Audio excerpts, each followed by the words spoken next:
కర్మలు మనం చేస్తున్నామో అవి మన స్వార్థంకి కాకుండా భగవంతుని మెప్పు పొందే విధాలు సాధువులను భగవంతుని మెప్పించే పనులను చేసి ఏవైతే మనం చేస్తామో అవే భక్తి రూపం అవుతుంటాయి అన్నట్టు. ఈ భక్తి రూపంలో చేసే సేవల వల్ల మనం ముక్తి పొందుతుంటాం. దాని విషయం ఈరోజు వచనామృతం గరడ మధ్య 11 విక్రమశకం 1878 సంవత్సరము శ్రావణ మాసము కృష్ణపక్షము పంచమి తిథి 18 ఆగస్టు ఆదివారము 1821 సంవత్సరం స్వామి శ్రీ సహజానంద శ్రీ మహారాజ్ గడడలోని దాదాకాచ రాజమోహనం వందు శ్రీ వాసుదేవ నారాయణ ఆలయం ముందు వేప చెట్టు కింద మంచం పైన ధవల వస్త్రాలు ధరించి కూర్చొని ఉన్నారు. వారి ముందర మునిమండలు సాధువులు విభిన్న ప్రాంతాల హరిభక్తులు సమావిష్టులై ఉన్నారు. ఆ సమయంలో స్వామినారాయణ భవన్ ఇలా అన్నారు: అన్ని గ్రంథాలను వివిధ వేదాలను అన్ని విన్న తర్వాత చాలా మంది జీవులు ఈ గ్రంథాల సారము ధర్మము అర్థము కామం కోసమే అని నమ్ముతుంటారు. దీని అర్థం వెనుక జీవులు ధర్మం అర్థం కామం వల్ల వారి వారి యజ్ఞాలు వ్రతాలు మంచి మంచి సేవలు చేస్తుంటారు. ఈ ధర్మార్థ కామాల వల్ల సేవ చేయడం వల్ల వాళ్ళు ఈ ఈ మృత్యులోకం స్వర్గలోకం బ్రహ్మలోకాలలో మట్టుకే వాళ్ళు మంచి ఆనందం పొందుతుంటారు. దానివల్ల ముక్తి పొందలేరు. ఏవైతే ఈ కర్మలు ఉన్నాయో ఈ ధర్మ అర్థ కామ కర్మలను మామూలు తమసిక్ రాజసిక్ గా కొలుస్తుంటారు. ఈ కర్మల వల్ల వాళ్ళు అక్షరధామాన్ని చేరుకోలేరు. మోక్షం లేనప్పుడు జనన మరణాల మధ్య మళ్ళీ తిరుగుతూనే ఉంటారు. ఈ అర్ధకామాల వల్ల వచ్చే కర్మల వల్ల వాళ్ళు ఈ బ్రహ్మలోకము స్వర్గలోకంలో మట్టుకే ఆనందం పొందుతుంటారు. దాని పుణ్యఫలం అయిపోయిన తర్వాత మళ్ళీ ఏమవుతుందంటే జనన మరణాలలో మళ్ళీ ఎప్పుడు దాని మధ్యలో తిరుగుతుంటారు, దుఃఖాలలో అనుభవిస్తుంటారు. అసలైన భగవంతుని అక్షరధామకు చేరలేకపోతుంటారు.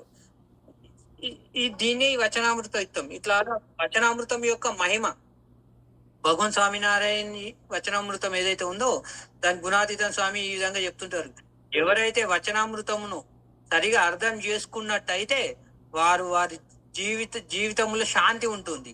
అదే విధంగా గుణాతీతం మరొకసారి సందర్భంలో ఇలాగా చెప్తుంటారు: ఎవరైతే ఈ వచనామృతంను సరిగా అర్థం చేసుకున్నట్లు ఉన్నట్లయితే జీవితంలో సందేహాలు అని తొలగిపోనే పోవు అని చెప్తుంటారు. అట్లానే మన ఏవైతే 4 ధర్మ అర్థ కామ మోక్షాలు అవుతున్నాయో ఈ ప్రయత్నాలు ఇవి మన జీవితంలో ఎలా ప్రయత్నం చేస్తే మన ప్రయత్నం సాగుతుంది. అట్లా 4 గ్రంథాలు మన గ్రంథాలు ఏం చెప్తున్నాయంటే ఈ 4 రకాల ప్రయత్నాల గురించి మాట్లాడుతున్నాయి. ప్రయత్నం ద్వారా సాధించబడేదాన్నే ప్రయత్నం అంటారు. ఈ 4 ప్రయత్నాలు ఏదైతే ఉన్నాయో ధర్మము అర్థ కామ మరియు మోక్షము. ధర్మం అంటే ఏంటంటే మనం నిత్య జీవితంలో గ్రంథాలు అయితే ఏ విధంగా చెప్తున్నాయి, నిజాయితీగా ఉండడాన్ని, ధర్మంగా బ్రతకడాన్ని, ఇతరులకు మోసం చేయొద్దు, దుర్గుణాలు ఏవి లేకుండా ఉండడం, వ్యభిచారం చేయొద్దు, ఈ విధంగా జీవించడం ధర్మం అంటుంటారు. అట్లానే అర్థం అంటే మన జీవనోపాధి. మనం జీవితంలో జీవించాలంటే మనం డబ్బుతో కూడుకున్నది. అట్లానే మన జీవితాన్ని నిలబెట్టేది కూడా డబ్బే, కుటుంబాన్ని పోషించేది కూడా డబ్బే. ఇదొకటి 2 అర్థ. అట్లా 3 కామం అంటే కోరికలు. మన పంచేంద్రియాలు కోరికలు ఆనంది పొందడం చేసే ప్రయత్నమే కామం, కోరికలు. అట్లానే 4వది మోక్షం అంటే జీవితాంతం సాధించాల్సిన దానిని సాధించడానికి చేసే ప్రయత్నాన్నే. అట్లాగే అజ్ఞానాన్ని తొలగించుకొని జ్ఞానాన్ని పొందడానికి చేసే ప్రయత్నమే మోక్షము. ఇవి మన గ్రంథాలు ఎన్నో గ్రంథాలు చెప్పిన 4 ప్రయత్నాలు. 4 ధర్మ అర్థ కామ మోక్షాలు. నేడు దేవుణ్ణి పూజించే ఉద్దేశం మనం దేవుణ్ణి అయితే పూజిస్తామో దాని ఉద్దేశము 3 రకాలుగా ఉంటుంది. నేడు భూమిపై చాలా మంది ప్రజలు వాళ్ళ విశ్వాసం ఉన్న విధంగా భక్తి చేస్తూ ఉంటారు. కానీ ఆరాధన వెనుక వాళ్ళ ఉద్దేశం మారుతుంటది. ఒక్కొక్కరికి ఒక్కొక్క విధమైన కోరికలు ఉంటుంటాయి అన్నట్టు. అందులో 3 రకాల భక్తులు ఉంటుంటారు. దాన్ని ఒక రాక్షస భక్తి అంటారు. వాళ్ళు ఏ రకంగా అయితే వాళ్ళకు విజయం సాధించాలి, డబ్బు సంపాదించాలి అని అపోహలో ఉండి వాళ్ళు భక్తి చేస్తూ యజ్ఞాలు చేస్తుంటారు. ఆ మార్గంలో ఉండి దాని తర్వాత వాటి అన్నిటిని మర్చిపోతుంటుంటారు. వాళ్ళని రాక్షస భక్తులు అంటారు. వాళ్ళ కోరికలు తీరడం, లేదంటే విజయము, డబ్బు సాధించే మట్టుకే యజ్ఞాలు ఇవన్నీ చేస్తుంటారు. వాళ్ళు దాని తర్వాత అవన్నీ మర్చిపోతుంటారు, యథావిధిగా చేస్తుంటారు, అధర్మంగా భక్తుంటారు. వాళ్ళని రాక్షస భక్తులు అంటారు. దైవ భక్తులు ఎట్లాంటి వారంటే మనకు ఏవైతే బాధలు, మన కష్టాలు పోయి సుఖాలు రావాలని చేసే భక్తులను దైవ భక్తులు అంటారు. వీరు ఆధ్యాత్మిక సాధన చేస్తుంటారు, వారు తమ కోరికలను తీర్చుకోవడానికే చేస్తుంటారు. దీన్నే దైవ భక్తులు అంటారు. ఇంకొక చివరిగా నిస్వార్థ భక్తులు. వీరు ఎట్లాగా ఉంటుంటారంటే, వీళ్ళు వేటికి కూడా వారు ఆశించకుండా, కోరికలు లేకుండా సాధువులను సంతోషపెట్టడానికి, భగవంతుని సంతోషపెట్టడానికి చేసే సాధనే ఇట్లాంటి వాటిని నిస్వార్థ భక్తులు అంటుంటారు. ఇట్లా మనం చూసుకున్నట్టయితే ధర్మ, అర్థ, కామ, మోక్షలో ఉదాహరణ తీసుకున్నట్లయితే శ్రీమద్ భాగవతంలోని 7వ స్కందంలో ప్రహ్లాదుని తండ్రి అయితే హిరణ్యకశిపుడు తాను ముల్లోకాలను రాజు కావాలని కోరిక ఉండేది అన్నట్టు. దాని కోరిక మేరకు ఎంతో కఠినమైన తపస్సు చేస్తారు. ఏ రకంగా ఉంటుందంటే మందార పర్వతం దగ్గర తపస్సు చేస్తూ చేస్తూ చేస్తూ ఆ తపస్సుకి ఆయన మొత్తం చెట్లలో మునిగిపోతుంటారు. అట్లా చెట్ల మునిగిపోయిన చెట్లతో కప్పబడి, గడ్డితో కప్పబడి ఉంటాడు. ఆ కప్పబడిలో చీమలు కూడా తన రక్తాన్ని తీసుకుంటుంటాయి. అట్లా తపస్సు చేసిన తర్వాత బ్రహ్మ మెచ్చి తీరంగా వరం ఇస్తాడన్నట్టు. బ్రహ్మ అతనికి ఒక వరం ఇచ్చారు. హిరణ్యకశిపుడు తపస్సు చేశాడు, కానీ అతని ఉద్దేశం ఏంటంటే ముల్లోకాలను జయించాలని కోరిక. అట్లాంటిది ఆయన చెడు ఆలోచన. ముల్లోకాలు మొత్తం నా ఆధీనంలో ఉండాలనే కోరిక అన్నట్టు. అట్లనే మనం కూడా తరచుగా వివిధ రకమైన భక్తి చేస్తుంటాము. దేవుని కోరికలు ఏ విధంగా కోరుతుంటాము? పెద్ద బిల్డింగ్, మనకు ఇల్లు కావాలనో, లేకుంటే మన కొడుకు జాబ్ రావాలనో, ఇట్లాంటి కోరికలు నెరవేర్చుకోవడం చేస్తుంటాం. ఇట్లాంటివి చేయడం వల్ల మనకు మోక్షం రాదు. మనం చేసే భక్తి ఏ విధంగా ఉండాలని, సాధువులను భగవంతుని మెచ్చే విధంగా ఏదైతే మన భక్తి ఉంటుందో అప్పుడే మనకు చేసే భక్తి మోక్షానికి దారి తీస్తుంది. అట్లాంటి దానం, మనం ఏదైతే దానం చేస్తుంటారు, చాలా మంది సేవ అని వాళ్ళ మీదికి దానం చేస్తున్నట్టు ఉంటారు, కానీ లోపల మొత్తం వాళ్ళకి ఏదో ఒకమైన కోరికలు ఉంటుంటాయి అన్నట్టు. చేసిన దానానికి కూడా ప్రతిఫలం ఆశిస్తుంటారు. నేను ఇప్పుడు ఈ దానం చేస్తూ అంతకన్నా రెట్టింపు డబ్బు రావాలి, లేకుంటే నాకు ఇంత పెద్ద బిల్డింగ్ కావాలి, నాకు ఈ పదవి రావాలి అని దానం చేస్తుంటారు. అట్లాంటి వారు కూడా వాళ్ళకు మోక్ష ప్రాప్తి కాదు. అట్లా ఇట్లా లోపల మనసులో ఏదో పెట్టుకొని ఠాకూర్జీ దగ్గర కూడా, భగవంతుని దగ్గర ఎంత సేవ చేసినా కూడా అది ఫలితాలు లభించావు. ఇట్లానే కొంత భక్తి చేస్తుంటారు, కానీ దాని వెనుక ఉన్న ఉద్దేశం 5 విషయాలను పొందడం, పంచ విషయాలు సుఖం కొద్ది చేస్తే దాని వల్ల వాళ్ళకి ఏం ప్రతిఫలం కూడా దొరకదు. అట్లానే స్వామినారాయణ బాల్యంలో అయోధ్యలో ఉన్నప్పుడు రెగ్యులర్ గా శివాలయానికి ప్రతిరోజు వెళ్ళేవారు. ఒక ఒక కాయస్థ బ్రాహ్మణుడు కూడా శివునికి పూజించడానికి అక్కడికి వచ్చాడు. కానీ ఏదైతే బ్రాహ్మణుడు ఉన్నాడో పూజించిన తర్వాత, ఓ శివ, నాకు ఎప్పుడు మానవావతారం ఇవ్వకు నా అని గొప్పగా శివుణ్ణి వరం కోరేవాడు. ఎందుకంటే నా మానవ శరీరము నేను ఎంత రాగి బుడిద తిన్న తర్వాత చనిపోయాను అంటే ఎనర్జీ కొరకు ఎంతో ఆయుర్వేద సంబంధించిన మందులు తీసుకొని అతను స్త్రీలను సుఖపెట్టకుండా చనిపోయినా అనే కోరిక ఉండదు అతనికి. ఈ జన్మలో నాకు ఈ అద్దు, నెక్స్ట్ నాకు జన్మ కావాల్సింది గాడిద అవతారం ఇవ్వండి, గాడిదకైతే సిగ్గుచరం ఏది ఉండదు, అట్లాంటి స్త్రీ సుఖాలను నేను ఎక్కువ అనిపిస్తాను. అతను కామ కోరికల వల్ల అతను అంత బ్రాహ్మణుడు అయి కూడా శివుని భక్తి చేస్తూ కూడా అట్లాంటి కోరికలు నేర్చే కోరికలు ఇష్టపడేసరికి అతనికి భగవంతుని మార్గం చేరుకోలేకపోతుంటాడు. అటువంటి ఆరాధన మరియు సేవ భగవంతుని పట్ల భక్తి మనల్ని ఎప్పటికి కూడా అక్షరధామని తీసుకెళ్లదు.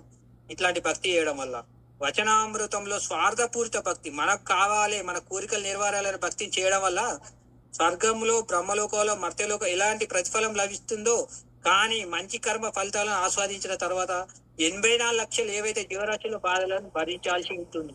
మనం ఏదైతే స్వార్థపూరిత భక్తి చేసినట్లయితే మళ్ళీ మనం ఇదే చేసిన కర్మలు, ఇదే స్వర్గలోకము, మృత్యులోకములో కర్మలో పుణ్యఫలం నశించిన తర్వాత మళ్ళీ ఇదే 84 లక్షల జీవరాశులు వెళ్ళి దుఃఖాలు అనుభవించాల్సి వస్తుంటది అన్నట్టు.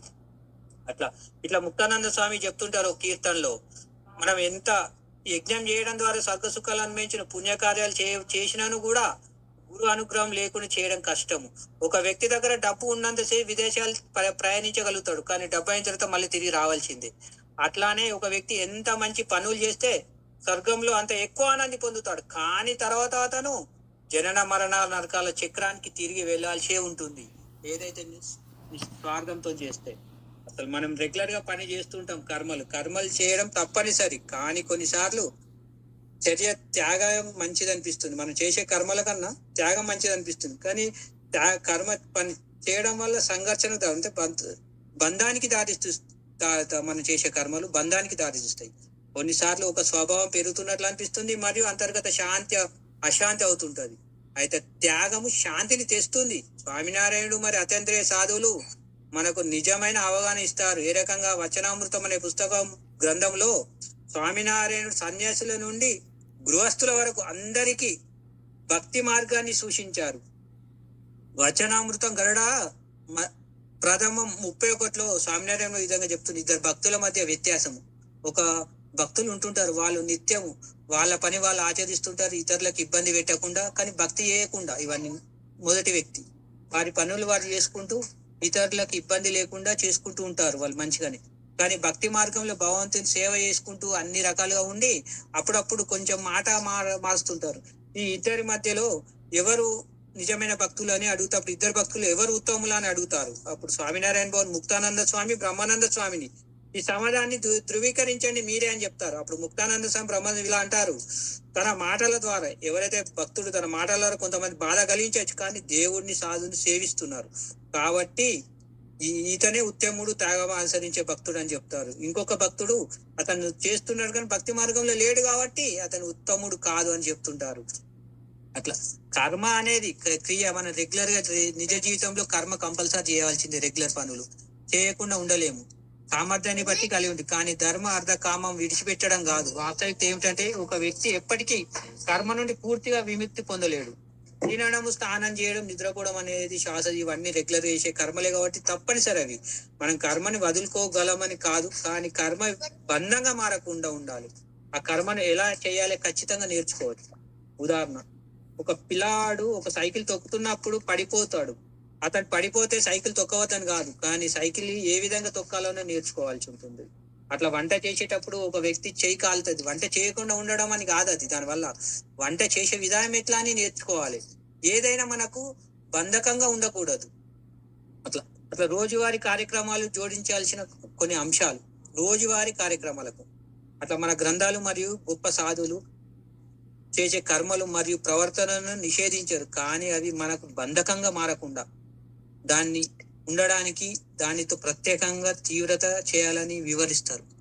ఒక వ్యక్తి తన బంధువులతో ఇళ్లలో ప్రతిరోజు వివాహాలు జరగాల్సి వస్తుంటది, కానీ డైలీ నెయ్యితో ఆహారం ఎక్కువగా తినాల్సి వచ్చింది. అప్పుడు బలహీనంగా మారాడు. ఎందుకు? దేనివల్ల ఎక్కువ అతిగా తీసుకోవడం వల్ల నెయ్యి అతనికి బలహీనంగా మారాడు, మరి నడవలేకపోయాడు. చాలా కష్టంతో అతను ఒక వైద్యుడి దగ్గరికి సంప్రదించాల్సి వచ్చింది. అప్పుడు వైద్యుని మాటలు అతనికి ముందు రాసిచ్చాడు. ఒక మందు అతను టీ స్పూన్ నెయ్యితో కలిపి తీసుకోవాలి అని కూడా అతను తాను సూచించాడు. అప్పుడు రోగి అంటాడు, నేను నెయ్యి తీసుకోవడం వల్లనే కదా డాక్టర్ ఈ బాధలన్నీ వచ్చినాయి అంటే, అప్పుడు అంటాడు డాక్టర్ సాబ్, తీసుకునేది ఏదైనా నేను ఇచ్చే మందుతో కొద్దిగా తీసుకోమంటున్నాను. మన జీవితంలో కూడా ఏదైనాను అతిగా తీసుకున్నట్టు ప్రపంచ విషయాలకు ఒకవేళ మనం ఎక్కువ అలవాటైనా కూడా దాని వల్ల మనకు బాధలు దుఃఖాలు ఎక్కువ అవుతుంటాయని.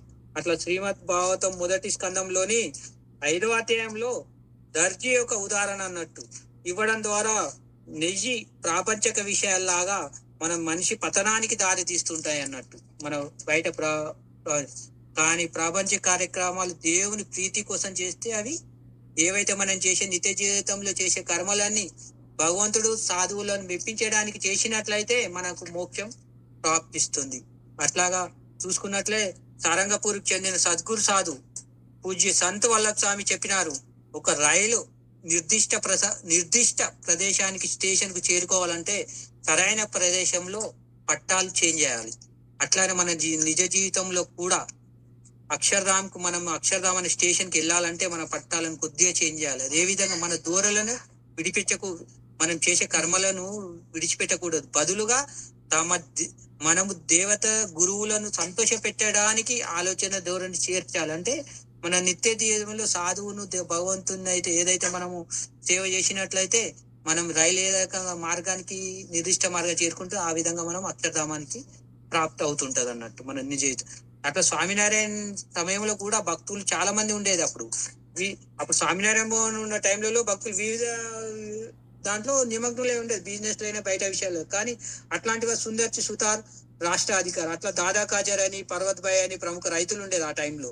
అట్లా నాథ్ భక్త్ అని కూరగాయల విక్రేత వ్యాపారి ఉండేది. ఈ భక్తులు ఆనందం అనే ఆలోచనతో నడిచే ప్రాపంచిక మరియు ఆచరణాత్మక పనుల మధ్య తమ సొంత శ్రేయస్సు కోసం పని చేయగలిగారు.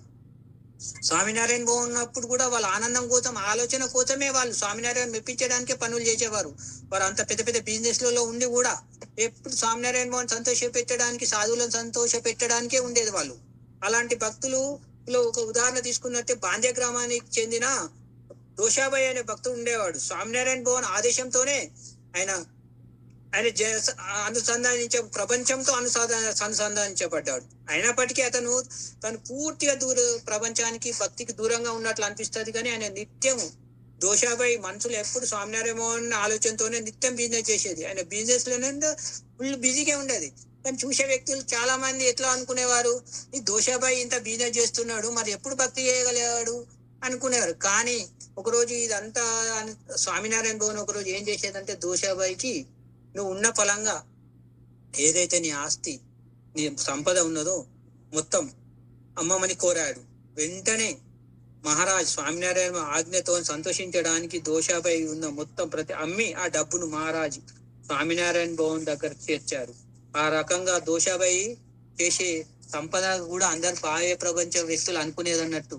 ఈ దోషాబాయి ఎప్పుడు భక్తి చేయకుండానే కనబడేది, కానీ మొత్తం ఎప్పుడు బెల్లం వ్యాపారం చేస్తుండేవారు అని అనుకునేది. కానీ ఒక్క స్వామినారాయణ భవన్ ఆజ్ఞతోని మొత్తం ఉన్న డబ్బును మొత్తం వృధాగా మొత్తం స్వామినారాయణ భవన్ రాశి మనగానే మొత్తం రాసి ఇచ్చేవారు అన్నట్టు. అంత భక్తి ఉండే దోషాబాయి చేసే బిజినెస్ సంపాదన కూడా ఎవరి గురించి, స్వామినారాయణ భవన్ గురించి ఆజ్ఞ ప్రకారంగా సంపాదన చేసేవారు. అట్లా దోషాబాయి ఒక పెద్ద బెల్లం వ్యాపారి. ఆ ఊరిలో రైతుల బెల్లం ఎంత బెల్లం తెచ్చినా గ్రామంలో దోషాబాయి గోడౌన్కే చేరేది. కానీ ఉదయాన్నే వస్తువుల తూకంలో ఎప్పుడు బిజీగా ఉండేది. అప్పుడు ఊర్లో అందరూ కంప్లైంట్ చేసేది, ఏమని, స్వామినారాయణ భగవాన్కి చేసేవారు. స్వామి, మీరు అంటుంటారు దోషాబాయి మంచి సత్సంగి అంటుంటారు, కానీ మాకు తెలిసి ఎప్పుడు సత్సంగిలాగా ఉండేది కాదు, ఎప్పుడు బిజినెస్ అని చేస్తూ ఉండేవాడు. ఎప్పుడు మందిరానికి వచ్చేది కాదు, సత్సంగానికి వచ్చేది కాదు. మాకు సత్సంగిలు అంటుంటే మాకేం నమ్మలేకపోతున్నాం స్వామీజీ అని అంటుంటారు. అప్పుడు స్వామినారాయణ భవన్ వాళ్ళకున్న అపోహలను, ఊర్లో ఉన్న సత్సంగిలకు వాళ్ళ మనసులో ఉన్న అపోహలను తొలగించడానికి స్వామినారాయణ భవన్ దోషాబాయికి ఆజ్ఞ ఇస్తారు. మీరు ఉన్న ఫలంగా వచ్చి సాధువుగా అమ్మని అంటుంటారు. అతను ఉన్న ఫలంగా అంత బిజినెస్ గరడలో ఉంటారు అప్పుడు స్వామినారాయణ భవన్.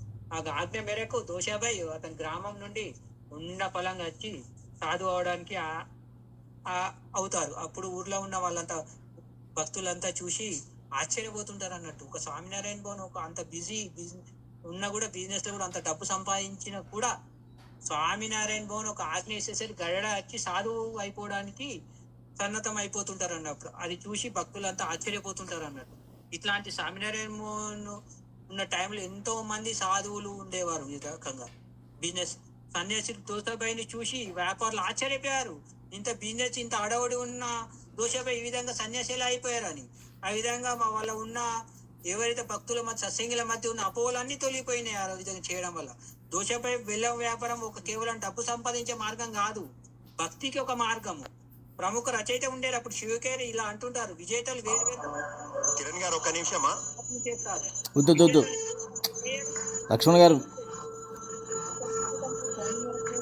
లక్ష్మణ్ గారు మధ్యలో ఆపమాకండి దయచేసి.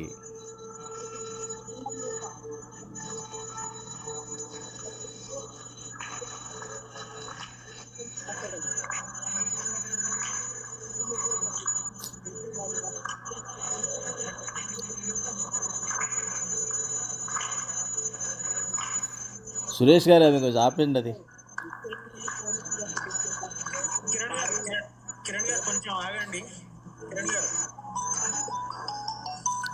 సురేష్ గారు మీరు ఆపండి, అది మందిరంది ఇప్పుడు కాదు కదా మధ్యలో.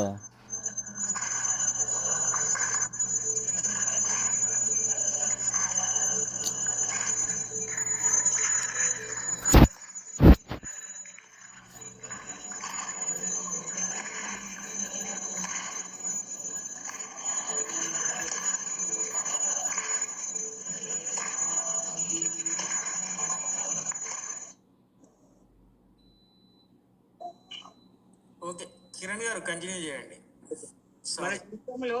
మన జీవితంలో ఆనందం అనే ఆలోచన చాలా శక్తివంతమైనది. ఏదైతే ఆనందం అనేది ఉందో ఆలోచన చాలా శక్తివంతమైనది. ఒక విద్యార్థి పరీక్షల్లో సమాధానం రాస్తున్నా, ఒక యువకుడు కంప్యూటర్ పైన పని చేస్తున్నా, లేదా పొలం దున్నుతున్నా, అన్ని జపమాల జపించడం వల్లే వచ్చే ఫలితాలే సాధిస్తాయి. ఆనందం అనే ఆలోచనతో మనం ఏమి చేసినా, అది వ్యాయామమైన, వ్యాపారమైన, వ్యవసాయమైన, అది విముక్తిని కలిగిస్తుంది. మన గురు సాంప్రదాయం కూడా చాలా పని చెప్తుంటుంది. మన పని చేయడానికి సరైన మార్గాన్ని కూడా నేర్పుతుంది. ఎట్లా భక్తి చేయడం అనేది కూడా మన గురు సాంప్రదాయం నేర్పుతుంది. మనం దీని వల్ల మనం ఏ విధంగా ముక్తి పొందుతామో అనేది కూడా చూపిస్తుంటుంది. మనం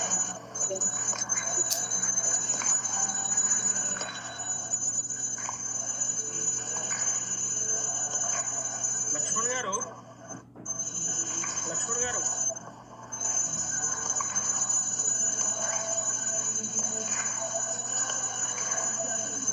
లక్ష్మణ్ గారు, ఆయన వినడండి.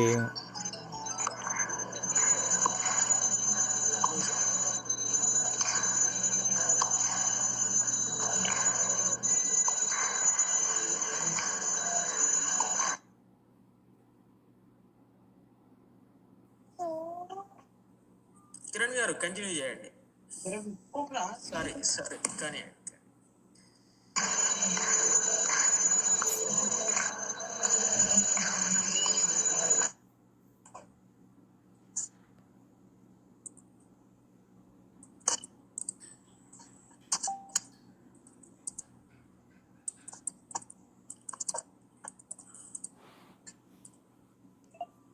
కిరణ్ కంటిన్యూ చేయండి.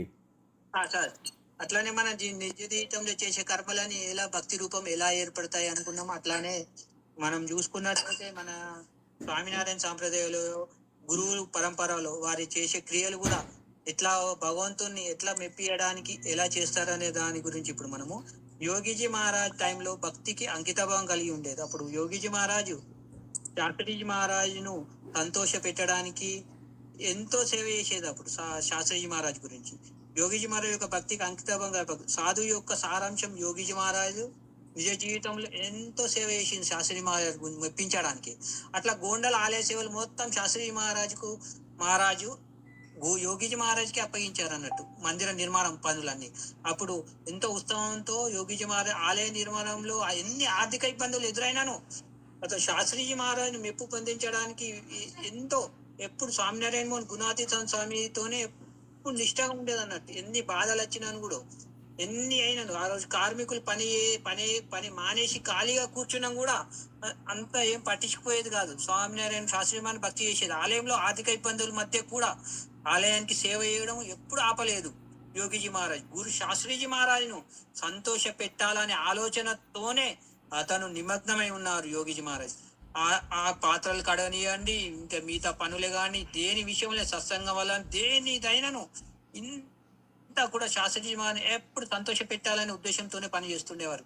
ఆ విధంగా కర్మలు చేసేవారు యోగిజీ మహారాజు ఆ టైంలో.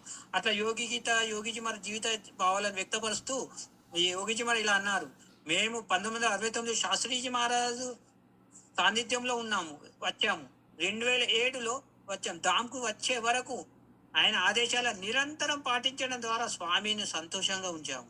మరొక విషయంలో ఆయన ఇలా అంటారు యోగిజీ మహారాజ్: మేము శాస్త్రీజీ మహారాజ్ కోరిక మేరకే చేశాము, కానీ మా కోరిక మేరకు ఎప్పుడు ఏమి కూడా మేము మా కోరిక మేరకు చేయలేదు. అందువల్ల స్వామి చాలా సంతోషపడేవారు. ప్రస్తుతం మాకు దర్శనమిస్తున్నారు మరియు మేము ఆనందాన్ని అనుభవిస్తున్నాం. చాలా మంది సేవ చేస్తారు, కానీ మీరు యోగి పాపలాగా ఆనందం అనే ఆలోచనతో సేవ చేస్తే అప్పుడు దేవుని విగ్రహానికి శాశ్వత ఆనందం దొరుకుతుంది. అట్లా ప్రముఖ స్వామీజీ మహారాజ్ కూడా శాంతిలాల్ పేరులాని శాంతి రూపంగా ఉండేది. స్వామీజీ ఎప్పుడు కూడా ఎక్కువ మాట్లాడేది కాదు. స్వామీజీ తక్కువ మాట్లాడి ఎక్కువ పనులు చేసేవారు. నా స్వభావం అట్లా. నేను పెద్దగా మాట్లాడను. స్వామీజీ వృద్ధాప్యంలో కూడా నేను శాంతిగా ఉన్నాను అనేది. నేను పెద్దగా మాట్లాడను. ఘనశ్యామ్ మహారాజ్ 3 సార్లు నాకు ఫోన్ చేసి నేను ఒకసారి మాట్లాడేది. కానీ శాస్త్రీజీ మహారాజ్ సంతోష పెట్టడానికి ప్రముఖ స్వామి నిశ్శబ్ద స్వభావాన్ని మార్చుకున్నారు మరియు వివిధ ఆలయ సేవలలో పాల్గొన్నారు.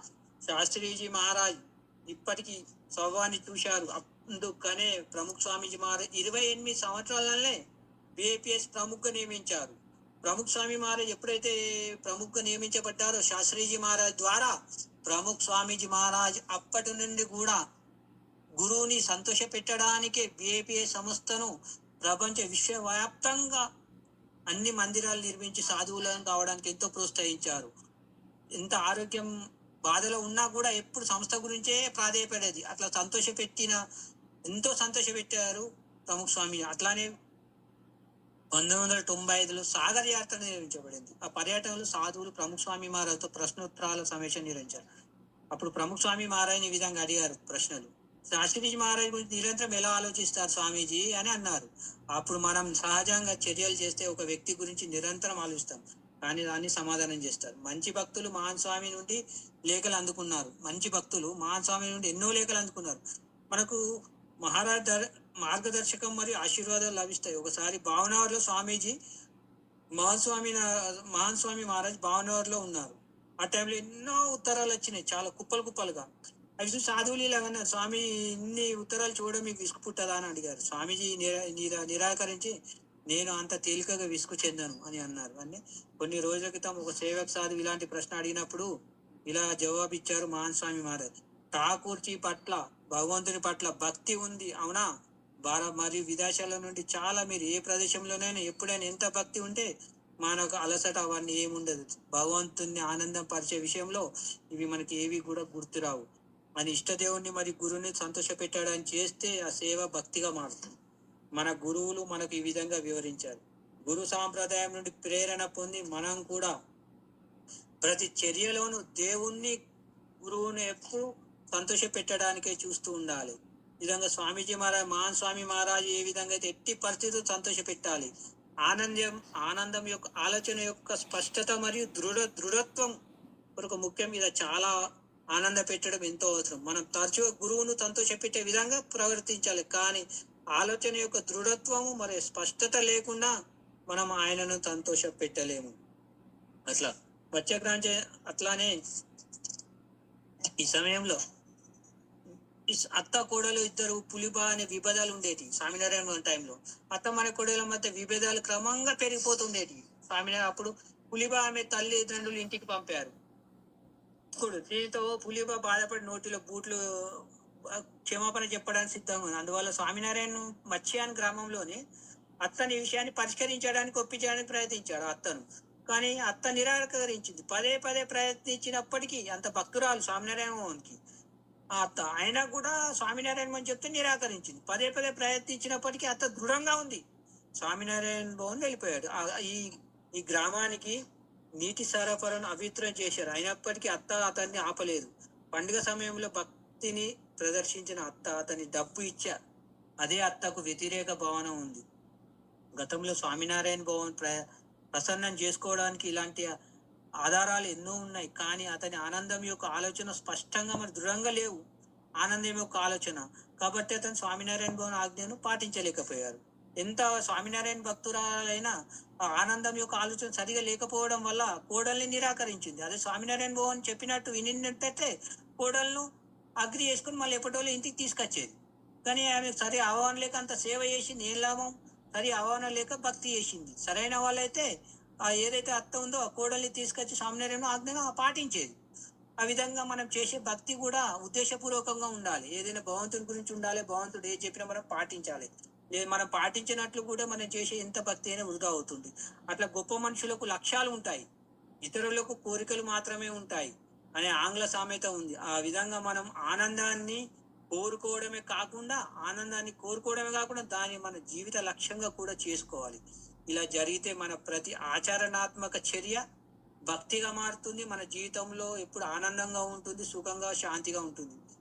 ఈ పదాల అమృతం యొక్క సారాంశం మనం చేసే భక్తి అయితే ఏదైతే ఉంటుందో, సాధువులను, భగవంతుణ్ణి మెప్పించే విధంగానే మనం చేసే భక్తి ఉండాలి. కానీ మన స్వార్థపూరిత అంటే మనకు మంచి బిజినెసే కావాలి, పెద్ద ఇల్లే కావాలి. ప్రతి ఒక్కరు జీవులు ఏ విధంగా భగవంతుని ఈ విధమైన కోరికలు కోరుకుంటుంటే చేస్తుంటారు కాబట్టి వాళ్ళకు నిజమైన మోక్షం లభించలేకపోతుంది. నిస్వార్థంగా, స్వార్థం లేకుండానైతే మన భక్తి భగవంతుని, సాధువులను ఏ విధంగా చేస్తున్నామో అన్ని మన దగ్గరికి సమకూరుతుంటాయి అన్నట్టు.